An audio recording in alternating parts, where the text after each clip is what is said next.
Eu queria agradecer a todo mundo que está presente aqui, por conta do que a gente não conseguiu programar com muito tempo, avisou em cima da hora, e tem a maioria das pessoas da Liga está presente, então a gente quer agradecer mesmo de vocês fazerem um esforço de tá prestigiando o professor Ricardo Tabac. Acho que a maioria dos alunos da medicina já conhece o professor Ricardo Tabac, que ele é um professor da cadeira básica, e então ele praticamente dispensa apresentações. Ele tem um currículo que, apesar da gente ver ele na Unisa, ele tem um currículo muito extenso, é um pesquisador de muito tempo, que trabalha na Unifesp, né? A gente estava conversando agora há pouco. E, pelo adiantado da hora, eu já vou passar a palavra para o professor Ricardo. O senhor fica à vontade, seja bem-vindo, professor, à nossa liga, e a noite é toda do senhor. Ok, muito obrigado, Rafael. Boa noite a todos. Antes de começar, eu gostaria de agradecer muito o convite, na pessoa da Maiara, do Rafael e do professor Sandro, aí que estão trabalhando na Liga de Fitoterapia, né, estão batalhando bastante para que essa liga tenha, recém-criada na Unisa, tenha toda uma projeção pela importância do tema, e é um prazer estar aqui. Vou tentar falar um pouco aí desse tema, plantas medicinais, mais especificamente sobre plantas medicinais psicoativas, ou seja, aquelas que atuam no sistema nervoso central. Eu vou aqui, então, compartilhar a apresentação. Alguém me dá, Rafael, Maiara, está compartilhado aí o arquivo? Tá sim, professor, pode ir passando os slides, está tudo certinho. Perfeito. Quando tiver alguma pergunta, alguma coisa aí, é só me interromper sem problema nenhum. Combinado? Combinado. Então, tá bom. Então, eu vou falar um pouco sobre plantas medicinais, né? Plantas medicinais e fitoterápicos, obviamente, enfocando nessa primeira aula, talvez tenhamos oportunidade de falar em outros momentos, a respeito das plantas medicinais psicoativas, ou seja, aquelas que atuam no sistema nervoso central. Mas antes de falar das plantas psicoativas propriamente ditas, eu vou fazer um rápido apanhado histórico, porque quando falamos de fitoterapia ou de plantas medicinais, nós praticamente o estudo de plantas medicinais acompanha a história da civilização humana. Então, nós temos registros, por exemplo, de 4.000 anos antes de Cristo. Estamos falando de 6.000 anos atrás, onde já foram encontrados registros arqueológicos em cavernas e tudo mais, desenhos, registros do uso de produtos do ambiente, como o tomilho, a papoula e o alcaçuz, pelos sumérios, no Oriente, por volta aí de 4.000 anos antes de Cristo. Um outro registro antigo, que foi descoberto um pouco mais recente, por volta de 1900, 1890 e alguma coisa, é o papiro de Ébers, porque apesar de não tão conhecida como, por exemplo, a mitologia grega ou a mitologia romana, os egípcios, o Egito antigo, também tinham um conhecimento bastante grande a respeito de produtos extraídos de plantas. Os faraós, os egípcios, desenvolveram toda uma metodologia de preservação de material biológico, o embalsamento dos faraós, e esses embalsamentos eram feitos a partir de produtos obtidos de plantas medicinais, de plantas com alguma propriedade, depois medicinais. E numa das incursões arqueológicas, feito por um antropólogo chamado Ebers, ali por volta de final do século 1800, início de 1900, ele encontrou um documento, um papiro de Ebers, que depois foi datado 2.600 anos antes de Cristo, que tinha a descrição de aproximadamente 800 receitas para as mais variadas enfermidades e cerca de 700 drogas de origem vegetal. Então, veja, se nós contextualizarmos aqui, nós não podemos esquecer o seguinte, que naquela época, né, nós estamos falando de 6.000 anos atrás, ali dos Sumérios, civilizações muito antigas, papiro de Ebers, há 4.600 anos atrás, mais ou menos. Vejam, o ambiente era praticamente a única fonte de tudo aquilo que o ser humano necessitava. Então, ele extraía do ambiente, de uma forma rudimentar, o seu vestuário, o seu alimento, através da caça e depois, posteriormente, através do cultivo de plantas, e, eventualmente, o tratamento de enfermidades, seja qual for o motivo que eles atribuíam às enfermidades. Então, por tentativa e erro, foram testando substâncias extraídas de plantas, ou própria planta aquecida de alguma forma, e o que dava certo, de alguma forma, era preservado e registrado.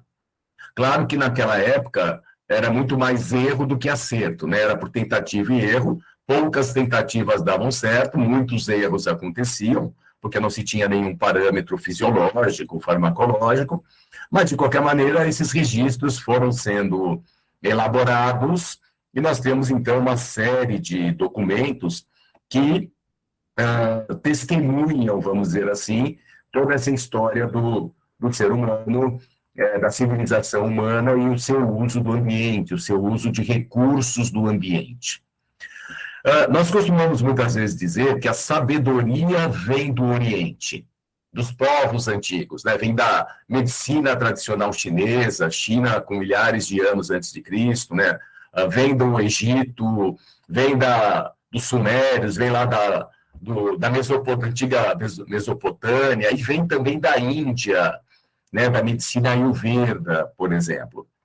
Então, tem ainda aqui um pouco mais recente, né, agora 730 anos antes de Cristo apenas, e não 4.000 anos, mas nós temos aqui um documento, o Pensal, que está todo escrito em sânscrito, e que foi considerado, ou é considerada, a primeira farmacopeia da civilização ou da história médica, né, com um registro falando de doses, falando de tratamentos, usando ali as mais variadas substâncias ou extratos de plantas, né, obtidos da época. E para os queridos alunos aqui da medicina, alguns deles foram meus alunos em algum momento do passado, o Hipócrates, né, o famoso juramento hipocrático, pai da medicina, Hipócrates, ele escreveu uma obra também, entre muitas outras, chamada Corpus Hippocratium, que lembra um pouco o papiro de Ebers, né, no sentido de ter ali cerca de algumas centenas de produtos vegetais ou de plantas, a descrição de como obtê-las, para qual enfermidade, por quanto tempo de tratamento, e foi chamado aí de Corpus Hippocratium. Então, vocês vejam que, quando falamos de plantas medicinais e depois fitoterapia, nós estamos falando de algo muito antigo, né? Muito mais antigo do que a farmacologia como nós a conhecemos hoje. A farmacologia é obtida fundamentalmente e se utiliza fundamentalmente de produtos sintéticos. A história da fitoterapia, não com este nome, mas do uso de plantas medicinais pelo ser humano, plantas com propriedades medicinais pelo ser humano, é muito antiga. E se nós pularmos alguns milhares de anos, chegamos aqui no final do século XIX, início do século XX, quando a ciência farmacêutica começou a se desenvolver de uma forma um pouco mais, digamos assim, robusta, e foi possível iniciar o isolamento de substâncias obtidas de plantas. Vejam, uma planta, como qualquer ser vivo, produz uma grande quantidade de substâncias. Uma planta é praticamente uma fábrica biológica, uma fábrica viva de centenas de substâncias. E algumas dessas substâncias são por metabolismo da própria planta, um metabolismo primário. Algumas dessas substâncias servem como defesa, servem para evitar que uma outra semente cresça muito próximo de uma que já está lá, para não competirem pelos mesmos recursos do solo. E essas substâncias começaram a ser isoladas a partir de plantas, né, obtidas a partir de plantas. Então, por exemplo, em 1805, nós temos o isolamento da morfina. A morfina, na verdade, ela é extraída, ela é um componente do ópio. E o ópio, por sua vez, é um extrato, né, é um conjunto, é um sumo, né, um conjunto de substâncias extraída da Papaver soniferum, popularmente conhecida como papoula. Então, nós temos a papoula, obtemos dela um extrato, que é um conjunto de substâncias, e depois desse extrato foi possível isolar uma substância que é a principal responsável pelo efeito, no caso, um efeito analgésico. Então, esta substância de um extrato responsável por um efeito é chamado de princípio ativo. Esse nome é usado hoje em dia na alopatia também, na farmacologia de produtos sintéticos. Mas, por exemplo, a morfina é, então, o princípio ativo da Papaver somnífero, responsável pelo efeito analgésico, no caso. Na verdade, o nome morfina, ele não foi por um acaso, porque quando a morfina foi isolada, em 1805, ela não tinha nenhum nome, foi uma substância obtida da planta, e o primeiro efeito que observaram, na verdade, foi um efeito indutor do sono. Ela provocava a morfina, até hoje, apesar de aliviar a dor também, é um potente analgésico, ela provoca sono. E foi o primeiro efeito observado. Então, deram nome a esta substância extraída da papoula, deram o nome de morfina, em homenagem a Morfeu, o deus grego dos sonhos, em função dessa propriedade que ela tem de induzir o sono. Depois verificaram este efeito analgésico extremamente importante, que é utilizado hoje, até hoje, como um dos mais potentes analgésicos conhecidos. Da mesma forma, temos aqui a aspirina. A aspirina vem da Salix alba, uma planta popularmente conhecida como salgueiro, e que também a aspirina, né, virou, na verdade, o ácido salicílico, que depois virou o ácido acetil salicílico, muito utilizado aí como um analgésico, né, no mundo todo, um produto hoje sintético bastante conhecido. Então, na verdade, cerca de 25% de todos os produtos sintéticos, todos os medicamentos, 25% de todos os medicamentos hoje sintéticos tiveram a sua origem a partir do isolamento de substâncias extraídas de plantas.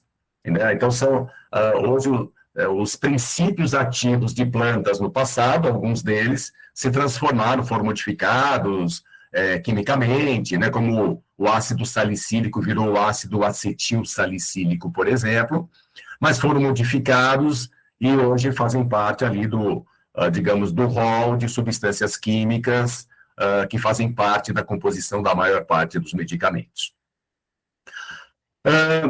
E dentro desse contexto, né, a fitoterapia ou o uso de plantas medicinais, ele já passou por boas épocas e por más épocas, né, por períodos onde ele era muito valorizado, a fitoterapia, o uso de produtos naturais, e muitas vezes, por exemplo, década de 50, pós-Segunda Guerra, final da década de 40, década de 50, houve um grande desenvolvimento da indústria farmacêutica sintética, até como consequência dos ferimentos que foram proporcionados pela guerra.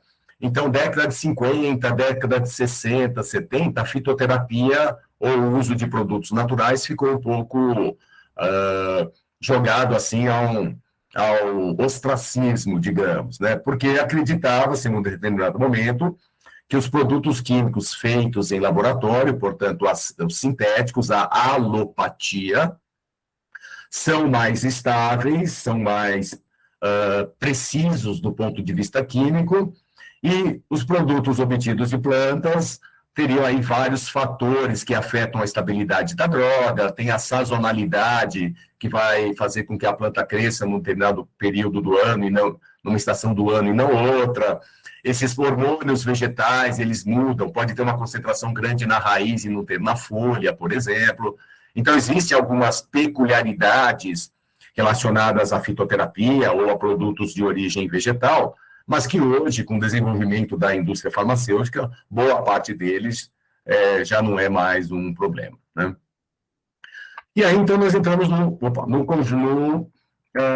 definição de fitoterapia, né?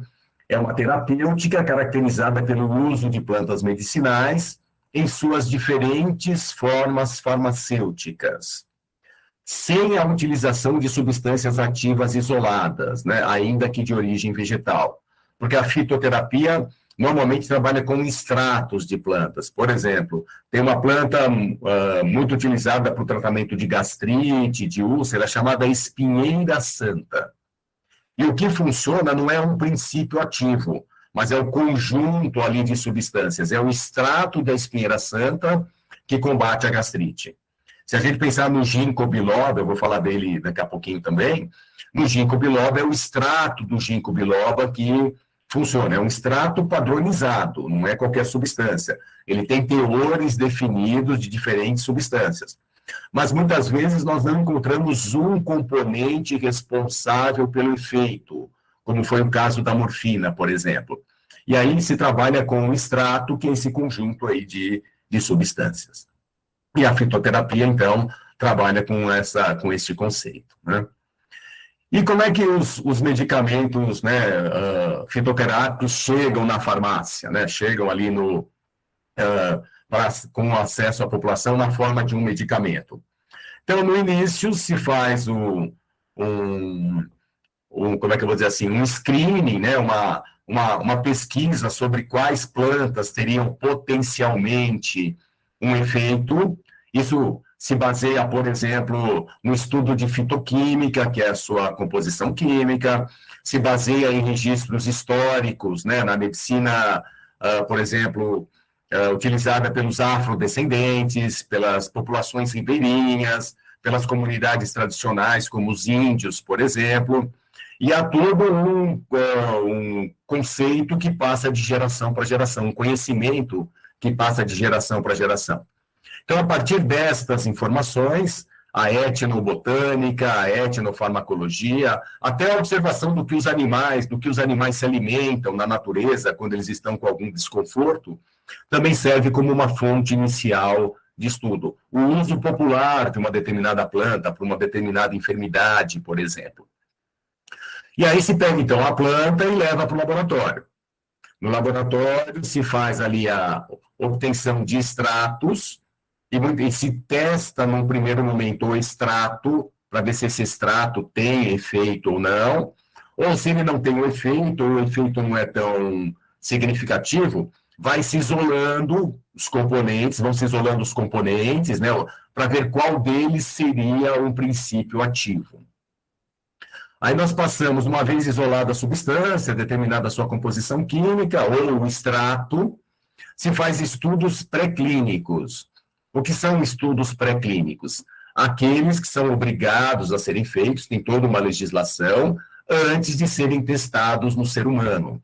Então, envolvem estudos desde a parte fitoquímica, a estabilidade do composto, a sua composição química, a sua formulação farmacêutica, se vai ser drágea, comprimido, extrato, etc. Se testa em animais de laboratório, então a gente faz a farmacologia e toxicologia pré-clínica, porque não adianta um medicamento, isso não vale só para um fitoterápico, né? Vale para qualquer medicamento. Não adianta um medicamento ter uma excelente ação analgésica, por exemplo, vamos supor, que é a farmacologia, é o efeito farmacológico, mas ser hepatotóxico e acabar com o fígado do indivíduo, por exemplo. Ele tem que ter uma boa ação farmacológica e ser seguro, provocar poucos efeitos colaterais, poucas reações adversas e não ser tóxico.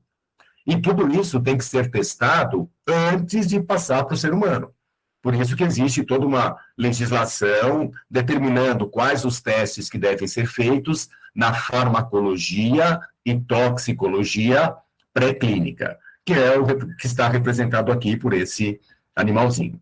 E depois, uma vez verificado que aquela substância tem um efeito farmacológico significativo é desprovida de efeitos colaterais ou reações adversas significativas e se mostrou segura.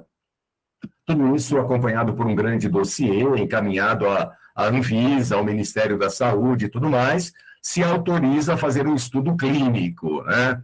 Obviamente, os estudos clínicos de hoje são muito mais modernos do que essa figurinha, do que essa foto que está aqui, né? Não é desta forma que hoje se faz um estudo clínico.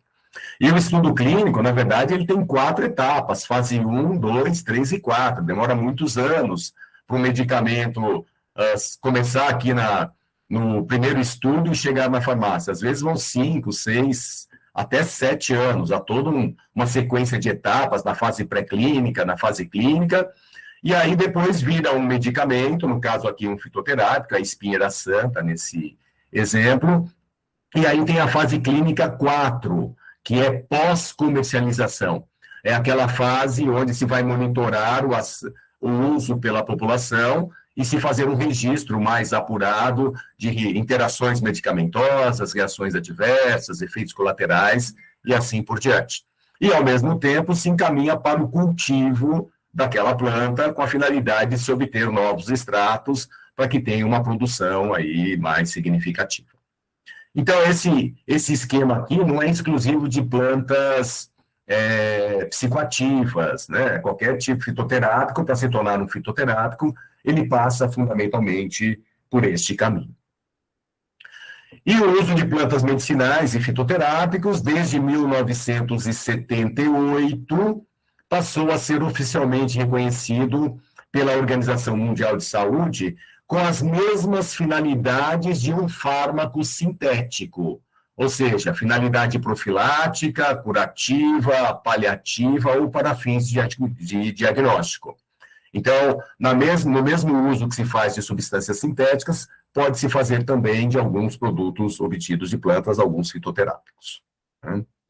E nas duas, aquilo que eu falei, né, de uma certa forma, a fitoterapia já subiu e desceu, né, já esteve em alto grau de conceito aí pela população, depois cai no ostracismo, aí volta, mas desde 2000, mais ou menos, digamos, nos últimos 20 anos, inclusive com o despertar do interesse da indústria farmacêutica por este mercado, até porque, falando especificamente do Brasil, nós temos uma das maiores biodiversidades do mundo, então a indústria farmacêutica passou a investir em produtos fitoterápicos também. E isso, de uma certa forma, contribuiu para um aumento da credibilidade dos produtos fitoterápicos, até porque o controle de qualidade, né, os protocolos de produção de produtos fitoterápicos por grandes indústrias farmacêuticas,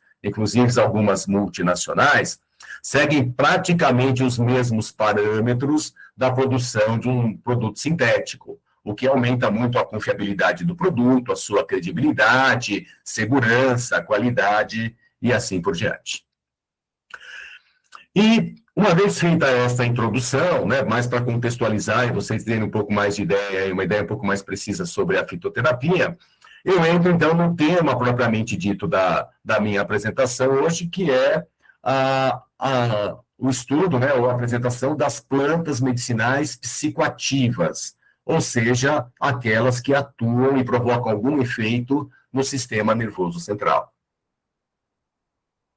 E eu, então, classifiquei aí um pouco, né, vou citar algumas, um pouco de acordo com o efeito que elas provocam, o tipo de efeito que elas provocam no sistema nervoso central, como é o caso de plantas com ação estimulante, né?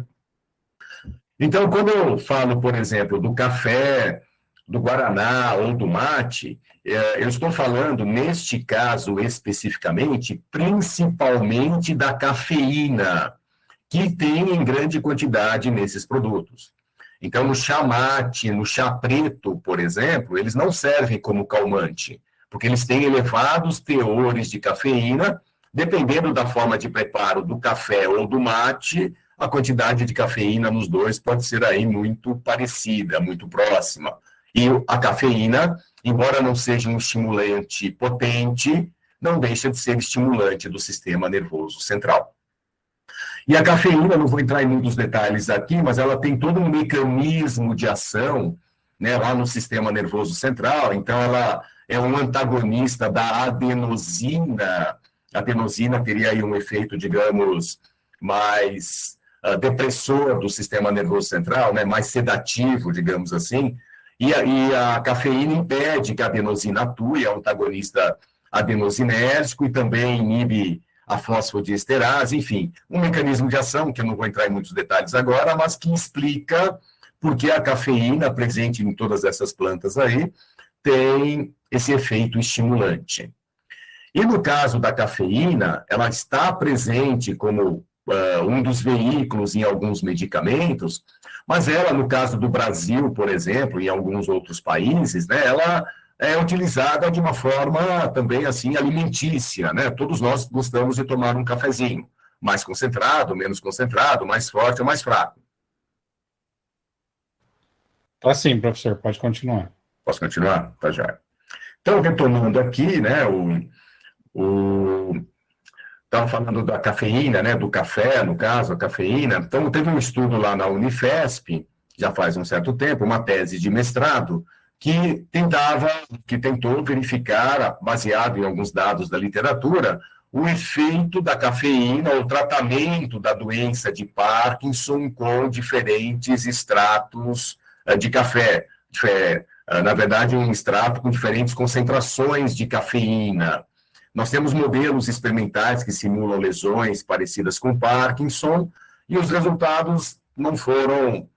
Melhorou o quadro do Parkinson, mas comparando com outros medicamentos, ou com placebo principalmente, acabou não sendo um resultado tão positivo quanto nós gostaríamos. Mas tem alguns estudos dizendo que a cafeína poderia ser uma das formas de tratamento da depressão, lembrando que a depressão, a exemplo, por exemplo, de ansiedade, de transtornos alimentares, de transtornos obsessivos compulsivos, são multifatoriais. Tem componente genético, tem componente ambiental, tem características da personalidade, então o tratamento não é tão simples, né? E muitas vezes um tratamento que serve para uma pessoa não serve para outra. Mas alguns estudos mostram que tem casos de depressão, de pacientes com depressão, que respondem bem ao tratamento com diferentes concentrações aí de cafeína, para doenças cardiovasculares, alguns estudos, diabetes e até para o abuso de drogas, aqui é outro complicador também, né, multifatorial, extremamente difícil de ser tratado, mas seria uma das possíveis terapias, digamos assim, que têm sido testadas para tratar essas diferentes patologias, né? O guaraná vai um pouco na linha do café, só que, por exemplo, um pó de guaraná tem uma concentração de cafeína extremamente elevada. O pó e as sementes têm um teor de cafeína muito elevado, até superior ao café propriamente dito, a café arábica. Não sei se alguém conhece, ou já teve a oportunidade de ir para Manaus, por exemplo, né, para a região amazônica. Lá é muito comum, lá nas ervanarias e tudo mais, se comercializar extrato, pó de guaraná, né? Eles vendem muitas vezes o pó concentrado de guaraná, que tem um efeito estimulante bastante significativo, né? Até pela concentração da cafeína. No caso do guaraná, ele entra um pouco numa classe de substâncias, ou numa classe de plantas, que nós chamamos de adaptógenas ou resistógenas. Vão mais ou menos na mesma linha de um ginkgo biloba, de um panax ginseng, que seria um tônico, seria uma substância que não atua exatamente contra uma patologia, mas estimularia o sistema imunológico, estimularia lá algumas propriedades, né, assim, do sistema imune, mesmo centrais também, que deixaria o indivíduo mais ativo, aumentaria a irrigação de oxigênio no cérebro, que supostamente melhoraria a memória, né? Então deixaria o indivíduo mais ativo, mais resistente contra agentes patogênicos e tudo mais. Então, essas plantas que têm essa propriedade de aumentar a resistência, de aumentar ali a irrigação de oxigênio, irrigação sanguínea de oxigênio no cérebro, por exemplo, são chamados de plantas adaptógenas ou resistógenas. Elas deixam o indivíduo mais adaptado ao ambiente, por isso adaptógenas, e, consequentemente, mais resistentes pelo estímulo do sistema imunológico e tudo mais, pela estimulação do sistema imunológico, mais resistentes contra doenças. Então, normalmente, essas plantas têm uma ação antioxidante bastante considerável. Esse aumento do tempo de natação forçada, na verdade, é um modelo pré-clínico de depressão, e aí mostra no estudo pré-clínico que ele tem um efeito antidepressivo.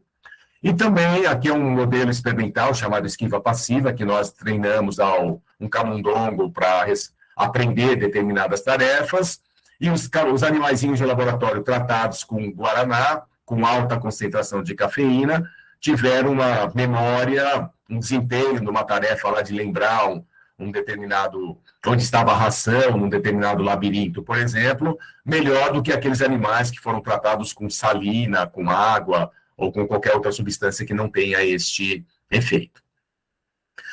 E os estudos clínicos, né, então aí já no estudo clínico, mostra que para o guaraná se entende alto teor de cafeína, em jovens, principalmente, melhorou a atenção e a memória de trabalho, né, que é ligado aí à memória propriamente dita, mas um estudo clínico feito lá na Unifesp com idosos, tratando um grupo com guaraná e o outro com outras substâncias, tipo ginkgo biloba, por exemplo, não houve uma memória significativa da memória, aprendizagem, raciocínio em idosos, quando tratados com guaraná. Esse efeito foi mais claramente observado nos jovens. Obviamente, né, tem pessoas que são mais sensíveis, né, mais sensíveis até porque talvez não tomem o guaraná com tanta frequência, ou o café com tanta frequência. Então, tem pessoas, por exemplo, que não tomam café, estou falando do café por causa da cafeína, mas o guaraná entraria um pouco aí também, porque elas falam o seguinte, que elas tomam muito pouco café e elas usam essa afirmação, de que se ela tomar um café depois das 5 da tarde ou das 6 da tarde, ela já teria um problema de insônia ou uma dificuldade para dormir, porque como é uma pessoa que toma muito pouco café ou guaraná, o pouco que ela toma já teria um efeito estimulante muito significativo. O excesso de cafeína, como todo estimulante, vai provocar irritação, insônia, taquicardia, aumentar a vigia, o indivíduo vai ficar mais tempo acordado, mais alerta e tudo mais. E num passado aí já um pouco mais remoto, começou a se verificar se o guaraná poderia ser utilizado como um medicamento para moderar o apetite, que na verdade não funcionou. Mas da onde veio esta ideia? Porque a maioria dos anorexígenos, aquela substância, aqueles medicamentos para emagrecer, sibutramina é o mais famoso, Mazindol, Femproporex, alguns foram proibidos pela Anvisa, depois voltou, virou consulta pública, a maior parte deles acabou voltando para o mercado ali, né, para comercialização. Mas, normalmente, os anorexígenos têm na sua composição química uma substância parecida com anfetamina, né, e que, inclusive, pode provocar lesões cardíacas se usados de forma indiscriminada. E como a anfetamina é estimulante do sistema nervoso central, então houve uma linha de estudo tentando verificar se o guaraná, por ter uma concentração elevada de cafeína, que também é estimulante do sistema nervoso central, não poderia ter esse efeito para emagrecimento, né, inibidor do apetite, estimulando o centro da saciedade, mas os resultados foram contraditórios, então não é recomendado o guaraná ou a cafeína como moderador do apetite, né? Aqui só uma curiosidade, essa placa aqui eu estive uma vez num congresso em Manaus, um congresso de fitoterapia e plantas medicinais, já faz bastante tempo, e numa ervanaria tinha essa propaganda aí do Guaraná na porta, né? Servimos suco natural do pó de Guaraná afrodisíaco, do Amazonas, né? Na verdade, eu tenho a impressão que ali queria se dizer que era afrodisíaco, né? E não afrodisíaco. Porque esse texto que está aqui, não eu que coloquei, esse texto aqui de cima, obviamente ele não estava junto com a placa, né? Mas tem aqui uma propaganda, digamos assim, do Guaraná, como afrodisíaco, né?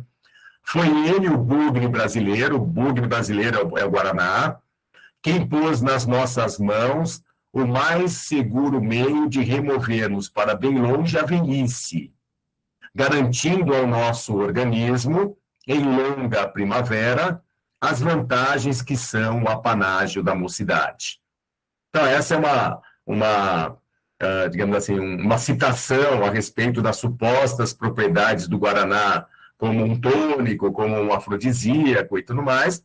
E lá no Amazonas, lá em Manaus, tinha essa plaquinha que eu achei curiosa, tirei uma foto na época e trouxe aqui afrodisíaco do Amazonas. E, continuando ainda na linha, né, de ação de plantas no sistema nervoso central, uma área, eu falei lá do café para o Parkinson, né? Mas, na verdade, já tem sido publicado muitos outros trabalhos, né, em revistas de alto impacto, revistas aí bastante rigorosas para aceitar um trabalho, mostrando o uso de plantas medicinais com resultados bastante significativos, positivos, no tratamento do Parkinson. Então, tirando aqui, né, algumas das plantas desse trabalho, então vejam aqui que nós temos algumas plantas conhecidas. Então, por exemplo, o Hipericum perfuratum. Eu vou falar dele, o Hipericum ele é conhecido, é a erva de São João. Na verdade, ela é antidepressiva.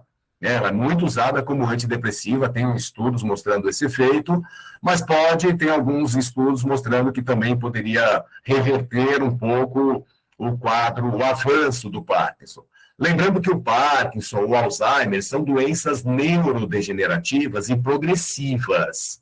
Não tem cura para o Parkinson, não tem cura para o Alzheimer. Mas se tem tratamentos que tentam atenuar os sintomas, que tentam retardar um pouco o avanço dessas doenças, e essas plantas entram um pouco nessa linha. Tem aqui, por exemplo, o gengibre, né? Gengibre officinalia, o gengibre, que é também conhecido, ginkgo biloba, já tem aí bastante estudos mostrando o efeito do ginkgo biloba, a Vitânia somnífera, que vem da medicina ayurveda, né, de origem indiana, também utilizada para o Parkinson. Então, todos esses trabalhos, todas essas plantas já foram testadas, algumas com resultados mais positivos, outras não, mas nenhuma totalmente contraindicada, porque todas elas, em maior ou menor grau, em algum momento, estudos pré-clínicos, principalmente, mostraram um resultado positivo. Entre elas, a Camellia sinensis, né, o famoso chá verde. Embora não tenha muitos estudos clínicos, esse é sempre um problema, né? Nós encontramos muito mais estudos em laboratório, estudos pré-clínicos do que clínicos.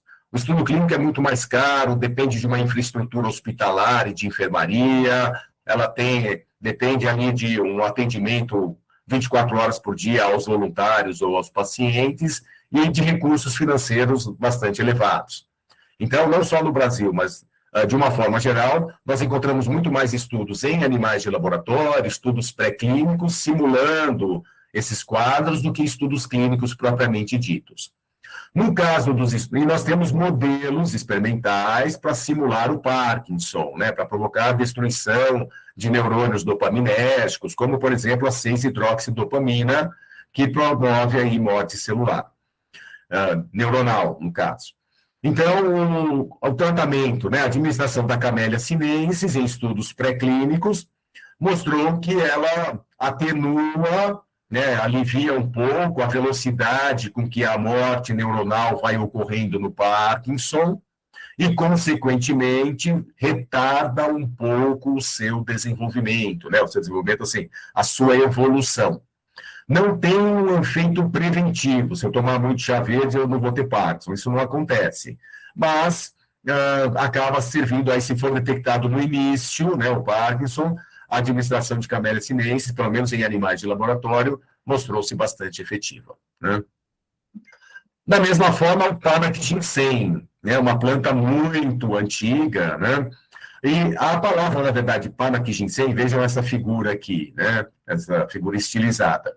A palavra, né, ela vem aqui, Panax, quer dizer aqui todos, né? Tudo ou todos. Axus quer dizer cura. Gen, planta ou erva. E Sheng, homem, homem no sentido humano. Então, ao pé da letra seria uma planta, uma erva com um formato humano que serviria para a cura de todos os males, né? Então, seria aí uma espécie de uma panaceia, ela serviria para tudo e mais um pouco, né? Ela, eu diria, é muito antiga, tá? É usada na medicina desde os registros da medicina tradicional chinesa, milhares de anos atrás. Aqui estão entre os seus componentes com possível efeito antiparkinsoniano, e entra um pouco como um tônico, mais ou menos no mesmo sentido do guaraná, que eu falei que é uma planta adaptógena ou resistógena. Então, combateria o estresse, aumentaria ou melhoraria a resistência e o desempenho físico, supostamente melhoraria a memória, poderia, na verdade, não é um afrodisíaco propriamente dito, mas por melhorar a qualidade de vida, por melhorar a memória, pelo fato da pessoa se sentir bem e mais, digamos, energizada, mais disposta, eventualmente contribuiria também para uma atividade, para melhorar a atividade sexual, né, ou a vida sexual da pessoa, principalmente depois de uma certa idade, mas não que seja um afrodisíaco propriamente dito, né? E poderia ser utilizado contra envelhecimento. Então, na verdade, essa panaceia, né, essa aqui é a planta que serve para a cura de todos os males, acaba tendo aí uma aplicação popular, já que ela é popularmente indicada para quase tudo, né? Mas contra o Parkinson propriamente dito, aqui tem estudos pré-clínicos, né? Então, administrando para o animalzinho uma toxina, uma neurotoxina, que provoca morte neuronal, porque no Parkinson a pessoa tem destruição de neurônios dopaminérgicos, o Panax ginseng mostrou uma ação neurotrófica e neuroprotetora, né, promovendo ali uma blindagem, vamos dizer assim, dos neurônios dopaminérgicos contra a ação de uma neurotoxina que tem um efeito parecido com o que acontece no Parkinson, destruindo esses neurônios. E também, muito interessante, o Panax ginseng protege contra a ação neurotóxica de metais pesados. Os metais pesados, né, o chumbo, por exemplo, o mercúrio, são muito neurotóxicos, né? Eles têm um potencial de neurotoxicidade muito grande, e o Panax ginseng, eventualmente, protegeria contra esse tipo de ação. E aqui alguns exemplos de produtos à base de ginseng, acho que vocês conhecem aí a maioria deles, né? Só aí para ilustrar. No Alzheimer também, né, temos aí muitos estudos mostrando que produtos à base de plantas podem ser utilizados para o tratamento do Alzheimer. Tem a etiologia, né, do Alzheimer, então, o que causa o Alzheimer, nós temos ali vários problemas, né, então a pessoa tem diminuição dos níveis de acetilcolina nas áreas ligadas à memória e aprendizagem, então ela vai esquecendo, ela tem ali um problema com a proteína tal, que é uma proteína que vai se acumulando, alteração dos centríolos, para lembrar da biologia celular, aí para quem foi nosso aluno ali na disciplina básica. Então, tem vários fatores que ocorrem ao mesmo tempo e estão ligados à senilidade, ao envelhecimento, que provocam o Alzheimer. Com o aumento da expectativa de vida da população, o número de pacientes que apresentam Alzheimer aumentou bastante, até porque a população está envelhecendo, aparecem mais pacientes com isso. A Vitamia somnífera é uma planta que é muito utilizada na medicina ayurveda, né? Ela é de origem lá asiática, principalmente da Índia, do Paquistão, daquela região. E aqui foi feito um estudo clínico, duplo cego randomizado, né? Então, foi feito com pacientes com Alzheimer, O que é duplo cego? Duplo cego não é que o paciente é cego e o médico é cego também, não é isso, né? Que todos são cegos. Na verdade, um duplo cego é que o paciente não sabe o que ele está tomando, se é a planta, né, se é um produto fitoterápico, se é um produto sintético, se é um placebo, e o médico que cuida daquele paciente também não sabe naquele momento o que o paciente está tomando, para não ter nenhum aí viés de que tomando o tratamento A ou o tratamento B poderia ser melhor ou pior. Esses medicamentos são todos em código, e esse código só é aberto no final do estudo, para tentar ser o mais imparcial possível.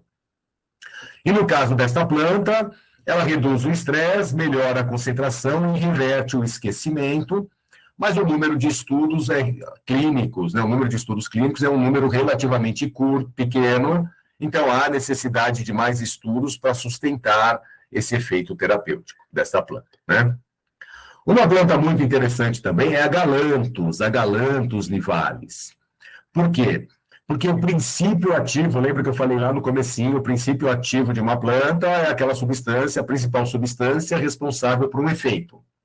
Da galanthus sai a galantamina, é o princípio ativo. E a galantamina, o que ela faz? Ela reduz a atividade da enzima acetilcolinesterase, que degrada a acetilcolina no sistema nervoso central. E a acetilcolina é uma substância, um neurotransmissor, uma substância presente no nosso cérebro. Quer dizer, ela está em vários lugares, na junção neuromuscular, enfim, né, no parasimpático, mas lá no sistema nervoso central, nós temos acetilcolina nas áreas responsáveis pela memória e aprendizagem. E as pessoas que têm Alzheimer têm redução da quantidade dessa substância, da acetilcolina, nessas áreas. E a galantamina, inibe a degradação da acetilcolina, depois que ela atuou lá no receptor pós-sináptico, fazendo com que a acetilcolina, por não ter sido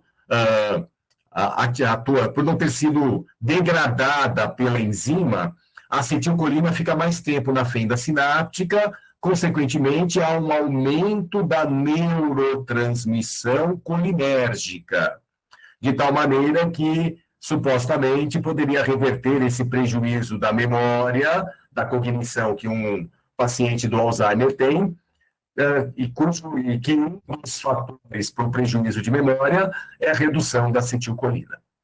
Então, hoje já tem muitos medicamentos, vejam, sintéticos praticamente, à base de galantamina para o tratamento do Alzheimer, publicado aí em inglês, né, já é um medicamento propriamente, né? E apenas como curiosidade, quando a gente fala de plantas medicinais, nós encontramos citação de plantas medicinais na literatura, na música, no cinema, na poesia, no teatro. É uma outra palestra, né? Plantas medicinais, ciência, arte e cultura. Mas eu trouxe aqui só como curiosidade que a galantamina, na verdade a planta Galanthus nivalis, ela é de origem grega. Ela é encontrada, por exemplo, na ilha de Creta, na Grécia. E ela é citada na Odisseia de Homero. Então, lá na Odisseia, Circe, né, a deusa lá, misturou drogas malignas na comida, e assim eles se esqueceram totalmente de sua terra natal. Em seguida, com aceno de mãos, transformou em porcos. Então, a Circe está usando aqui uma substância. Transformar em porcos, na verdade, é uma substância alucinógena, né, quando fala transformou em porcos. E Hermes fala: tome aqui esta boa medicina e vá à casa de Circe. Essa boa medicina é uma planta. Ela, a planta, essa boa medicina, livrará sua cabeça de um mau dia. Assim dizendo, Hermes deu-me a planta, retirando-a da terra e mostrando a sua natureza para mim. Uma raiz escura, mas com uma flor cor de leite. Os deuses a chamam de mole, que é a Galanthus nivalis, veja, ela é branca, cor de leite, né? Mole, e é difícil para um mortal obtê-la. Então, na verdade, a droga maligna, é uma substância, é uma planta venenosa, Datura stramonium, ação anticolinérgica, essa droga maligna, e essa boa medicina, citamole, boa medicina, na verdade, é a Galanthus nivalis que tem esse efeito anticolinesterase. Tem aqui, inclusive, outras citações, tem o Frastus, do século XIII, Dioscórides, no século I depois de Cristo, citam também essa planta Galanthus nivalis, de origem grega, e está aí na Odisseia também. A gente encontra em vários lugares, aqui foi só uma curiosidade, né, mostrar a referência de plantas medicinais, está aqui, ó, Datura, Stramônio, Galanthus nivalis, bloqueando o efeito da Datura. Então, nós temos muitos registros desse tipo, né? Então, vale a pena não, né? Para quem gosta, vai encontrar referências, até na Iracema de José de Alencar, vocês vão encontrar referência a uma planta chamada jurema. A jurema é alucinógena, e é uma planta do Nordeste, e a Iracema usou a jurema para seduzir o chefe das tropas inimigas, está lá descrito também, né? Só curiosidade. Vamos rápido, senão não consigo terminar dentro do tempo. Ginkgo biloba, também muito utilizado aí para Alzheimer, grande número de estudos, é um extrato padronizado. Então, vejam, quando não tem o princípio ativo, se utiliza um extrato. Um extrato é um conjunto de substâncias produzido pela planta. Mas como é que eu sei que um extrato é igual ao outro, da mesma planta? Porque o extrato, ele é padronizado. Ele é testado antes, lá, quimicamente, fitoquimicamente, e se descobre, se verifica, que um extrato tem um efeito A, B ou C, quando ele tem teores fixos, determinados, de alguns componentes daquela planta. Então, ele tem tantos por cento da substância A, tantos por cento da substância B e da substância C, e todo extrato que tem esta composição fixa, vamos dizer assim, funciona para uma determinada indicação farmacológica, médica, enfim. É isso que se chama extrato padronizado. No caso do ginkgo biloba, já tem um extrato famoso, padronizado bastante famoso, que é o EGB 761. Né? E muitos trabalhos mostram, acho que já ouviram falar do ginkgo biloba, que ele é bom para memória, que ele afina o sangue. As pessoas falam que ele afina o sangue, né? Na verdade, um outro estudo feito lá na Unifesp mostrou que ele diminui a viscosidade sanguínea. E diminuindo a viscosidade sanguínea, ele aumenta a circulação. Aumentando a circulação, aumenta o aporte de oxigênio e glicose para os neurônios. Consequentemente, podem melhorar a memória, a aprendizagem, deixar a pessoa mais ativa, mais atenta, porque está fornecendo nutrientes, vamos chamar assim de uma forma geral, oxigênio, glicose e tudo mais, para os neurônios trabalharem melhor.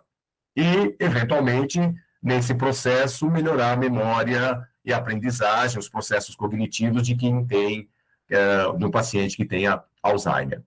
Tanto é que em 2011, num congresso específico sobre cérebro e envelhecimento, foi recomendado, né, se fez uma análise de todos os estudos com ginkgo biloba no tratamento do Alzheimer, né, foi um trabalho apresentado nesse congresso, em Amsterdã, 2011, e a recomendação foi de que os estudos eram muito positivos e que se deveria continuar com eles, porque comparativamente, eles não eram piores do que um medicamento sintético.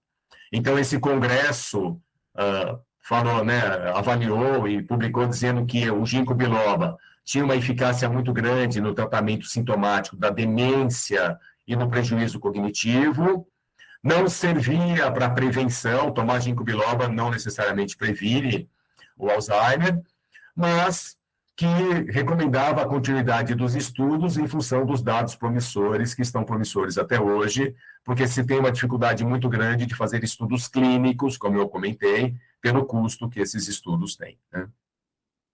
Aqui é só para mostrar que foi um estudo clínico do ginkgo, pacientes com Alzheimer, ou tratados com ginkgo biloba, ou com donepezil, que é uma das referências no tratamento do Alzheimer, entre leve e moderado, e os resultados, a melhora dos pacientes, não foi uma melhora significativa, nem com um nem com o outro, mas o pouco que eles melhoraram, tanto o grupo tratado com o ginkgo biloba, como o grupo tratado com a substância sintética de referente, evoluíram de forma muito semelhante, justificando o uso de qualquer uma dessas substâncias para o tratamento do Alzheimer.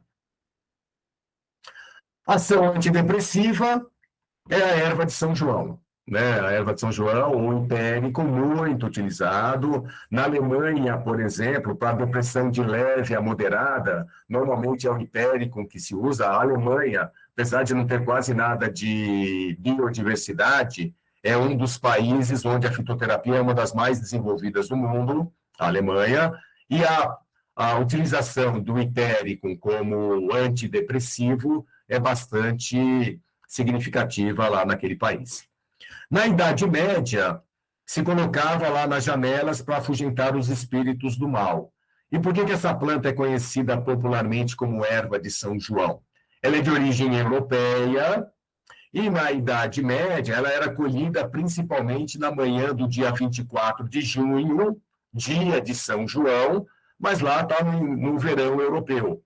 E por ser colhida no dia 24 de junho, ficou conhecido, né, que é principalmente a época em que ela floresce e tudo mais, ao redor deste dia, ou desta época, ficou conhecida, e conhecida até hoje, como erva de São João.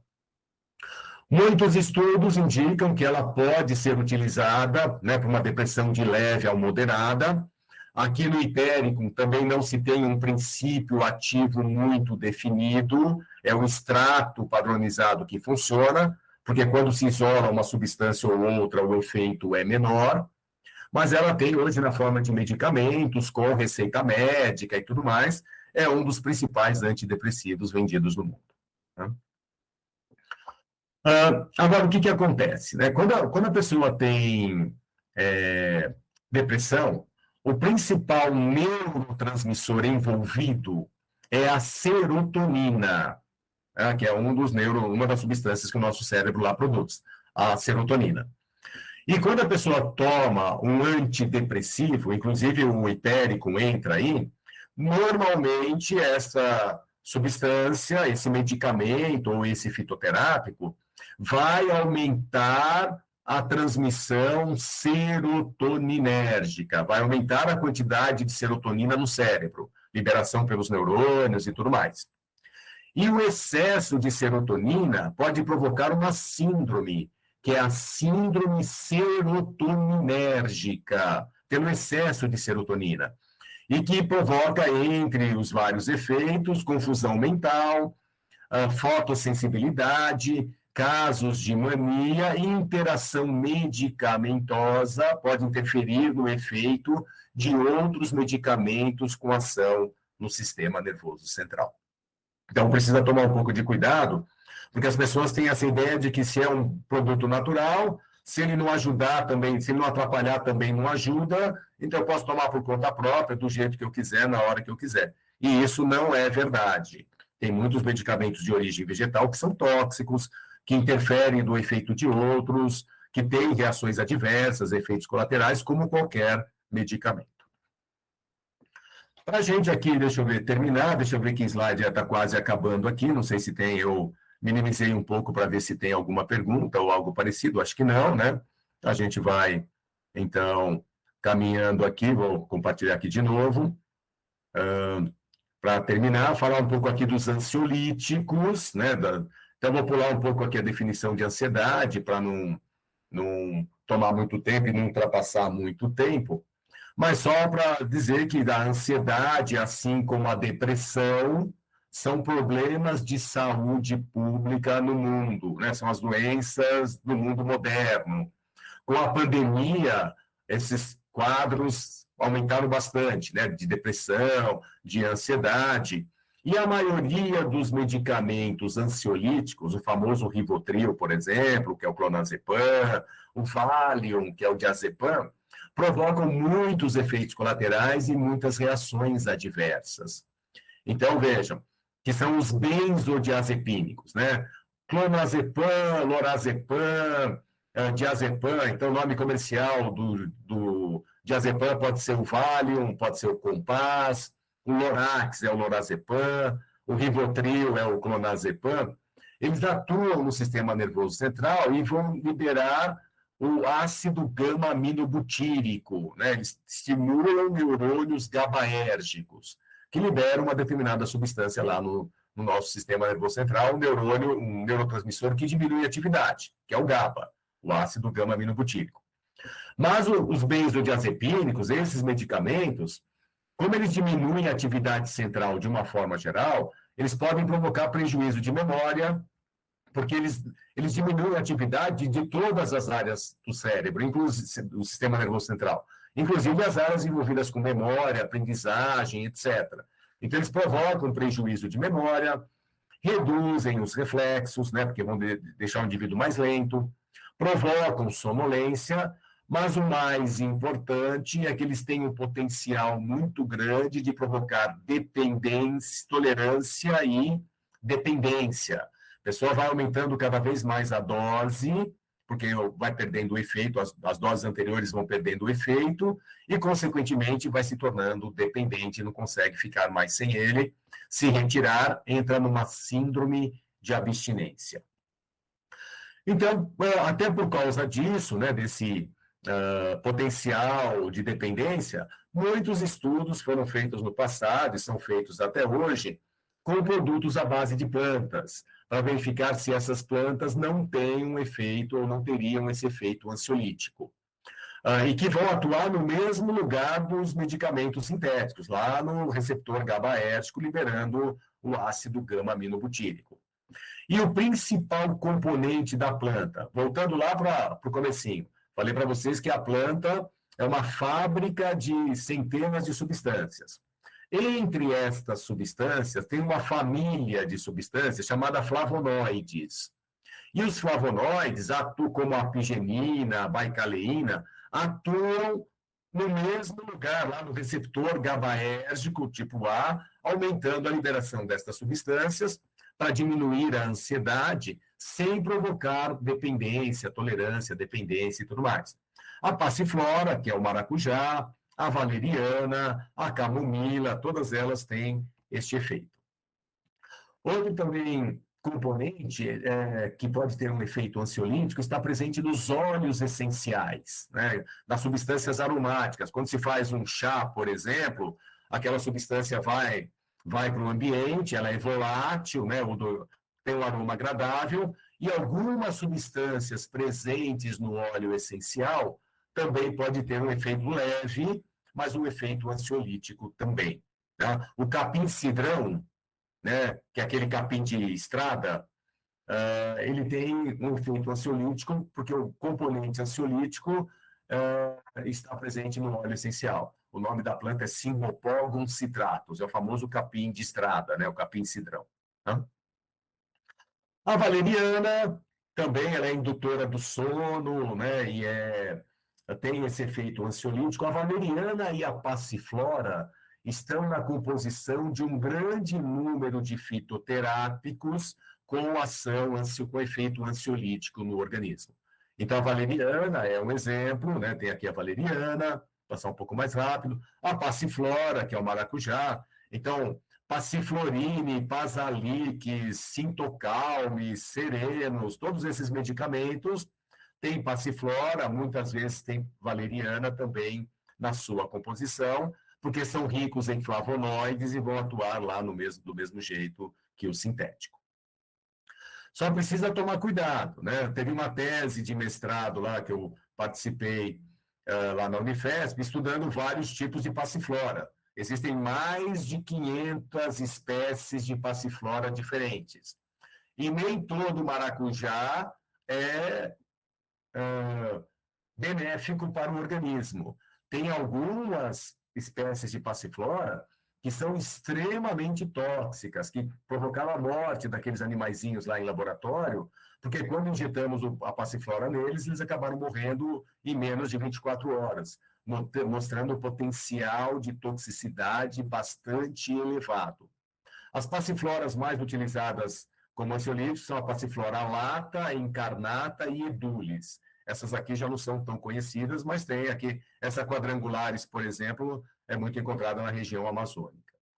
Né? E aí os medicamentos, alguns dos medicamentos à base de passiflora.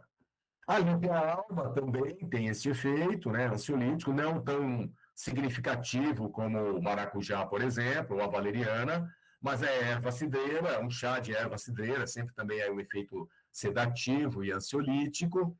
A melissa também, principalmente aí nos óleos essenciais, mas são ansiolíticos leves, né? Se compararmos sempre com a passiflora ou com a valeriana, esses aqui são um pouco mais leves. E o lúpulo, né, presente na cerveja, aí já tem um componente que foi isolado do lúpulo, e o lúpulo tem um efeito ansiolítico bem característico, né? Um componente, um princípio ativo extraído do lúpulo. Essa é uma informação aí um pouco mais antiga, né? Assim, já se conhece isso há uns 20 anos, mais ou menos. E aí, o que foi feito mais recentemente? Uh, Medicamentos que unem dois ou mais produtos vegetais fitoterápicos com esse efeito ansiolítico. Então, tem, por exemplo, o Remilef, que mistura um extrato padronizado, porque é a mistura de duas substâncias, lúpulo e valeriana, que serve tanto como ansiolítico, mas serve também como indutor de sono, né, para pessoas que têm muita ansiedade durante o dia, insônia quando vai dormir, até por causa dessa ansiedade. Então, serve para o tratamento simultâneo dos distúrbios do sono e da ansiedade também. Um extrato padronizado de lúpulo com valeriana. Para a gente terminar, então eu praticamente encerro aqui, estou um pouco em cima da hora, mas queria deixar registrado que nós coordenamos um boletim sobre plantas medicinais, principalmente reações adversas a plantas medicinais. É um boletim chamado Planfab, esse aqui é o número 60, nós já estamos no número 63. E ele é gratuito, tem o site, mas nós mandamos também por e-mail. Se alguém tiver algum interesse em receber todos esses boletins diretamente no e-mail, é só mandar um e-mail para mim, dizendo que autoriza que o e-mail seja colocado no cadastro para receber gratuitamente. Toda vez que esses boletins saírem, eles são trimestrais, a pessoa acaba recebendo diretamente no seu e-mail o boletim. Okay? Então, para finalizar, a fitoterapia é uma importante opção terapêutica. No caso, eu abordei mais as substâncias que atuam no sistema nervoso central. Os custos de um fitoterápico, embora elevados, costumam ser mais baixos do que os custos de produção, de desenvolvimento e produção de um sintético. Embora tenham efeitos colaterais, reações adversas, na média, não são tem substâncias tóxicas, mas se compararmos com os sintéticos, os efeitos colaterais são um pouco menores ou em menor quantidade. E um país como o Brasil, com uma mega biodiversidade, poderia fazer com que esses produtos, por serem um pouco mais baratos, tivessem um maior acesso pela população. Mas, contudo, como todo medicamento, a sua utilização deve ser cuidadosa, porque a finalidade é que os medicamentos sejam usados de forma racional, sejam sintéticos ou naturais, ali, fitoterápicos, porque o uso seja racional para que possa ser benéfico para a população. Então, esse aqui é o último, né? Eu, para variar, falei bastante, a intenção não era essa, era falar um pouco menos, mas, de qualquer maneira, estou aqui à disposição para qualquer dúvida. Rafael, se estiver me ouvindo aí, quiser Estou falar ouvindo alguma sim, coisa. professor. O professor, a gente tem duas perguntas aqui do chat, né? E também deixar claro para todo mundo que o microfone está aberto, se alguém tiver alguma dúvida. Uma é que o senhor falou da quantidade de xantina de algumas plantas, né? Uhum.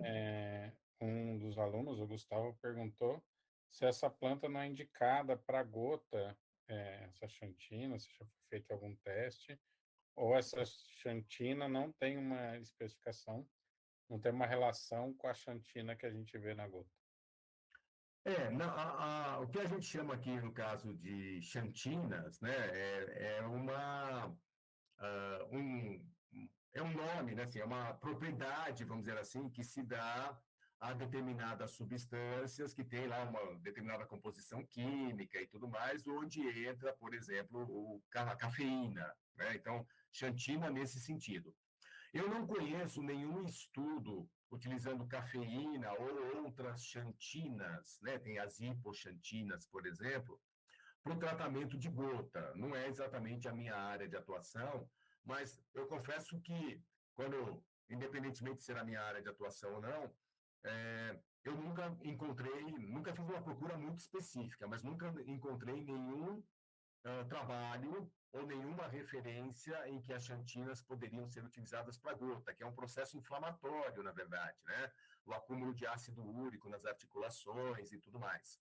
Até onde eu sei, as xantinas não têm essa propriedade anti-inflamatória, né? Então não serviria aí num primeiro momento para esse tipo de problema aí de patologia. Mas não descarto essa possibilidade, eu confesso que não sei dizer se eu nunca vi, nunca li, mas pode ser, não sei. E Não outra sei. Eu acho pergunta, que não, professor, né? Eu a acho que não. respeito da alfazema, se o senhor tem Uhum. alguma A informação alfazema, sobre ela. ela não é, ah, é um ansiolítico, na verdade, né? A alfazema tem essa propriedade sedativa e ansiolítica, ela é um pouco aromática também, mas é muito leve, né? Ela até menos do que uma erva cidreira. Eu falei que a erva cidreira, por exemplo, ou a melissa, elas são menos potentes do que uma passiflora, né? Ou do que uma valeriana.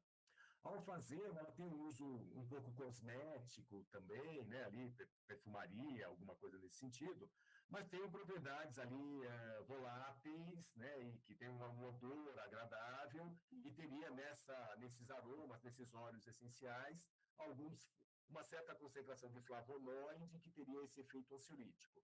Mas é um efeito ansiolítico bastante leve quando comparado com outras plantas mais utilizadas para esse tipo de tratamento. Professor, a gente quer agradecer muito a aula do senhor, foi ótima, foi muito esclarecedora. Esperamos poder contar com o senhor em outras oportunidades aqui na Liga de Fitoterapia, com os trabalhos que a gente vai desenvolver na extensão da faculdade também, né? O senhor sendo um professor que está tão ligado à área, né?